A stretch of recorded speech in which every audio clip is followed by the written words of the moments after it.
أميرة مكي التي اشتهرت بلقب ملكة الكفرات، هي واحدة من أبرز الأسماء في عالم التصميم والخياطة، وأيضا صناعة الكفرات والإكسسوارات المنزلية. بدأت رحلتها بداية جميلة ومتميزة دون أي دعم خارجي، بل اعتمدت فقط على موهبتها وشغفها الكبير بالتصميم والخياطة. بدأت ببيع البياضات والذهب الصيني، وسرعان ما لاقت منتجاتها إعجاب الزبائن بفضل الجودة العالية والأسعار المناسبة.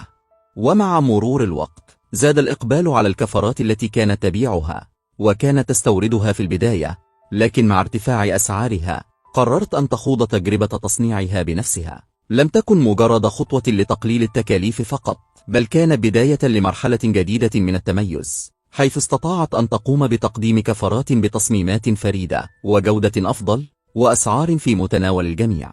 أصبحت تقوم بتصميم الموديلات الفريدة من نوعها، وتنفرد بأفكارها، وتستخدم خامات متنوعة تناسب كل الأذواق.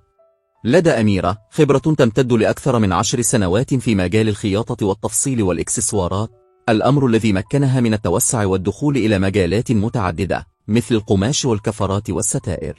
لم تكتفي بتقديم منتجات مميزة، بل قررت أن تفتح أبواب العلم والمعرفة لكل سيدة ترغب في تعلم هذا المجال، فأنشأت قناة على اليوتيوب ناجحة لتقوم من خلالها بتقديم فيديوهات تعليمية، وتقوم من خلالها بالتوضيح عن كيفية استخدام ماكينات الخياطة، وأيضا طرق تنفيذ التصاميم، والنصائح لاختيار الخامات والتسويق للمشروعات المنزلية.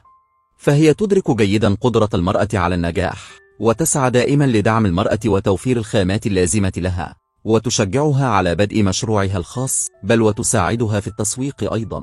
وهذا ما جعلها محبوبة من جمهورها، خاصة أن التعامل معها دائما يتسم بالمصداقية وجودة المنتج والأسعار المناسبة، كما أنها توفر إمكانية التوصيل لكل المحافظات عن طريق بريد أمان، ما يجعل الوصول إلى منتجاتها أسهل وأسرع. فكان والدها هو الداعم الأول لها، الذي آمن بقدراتها ووقف بجوارها في كل خطوة.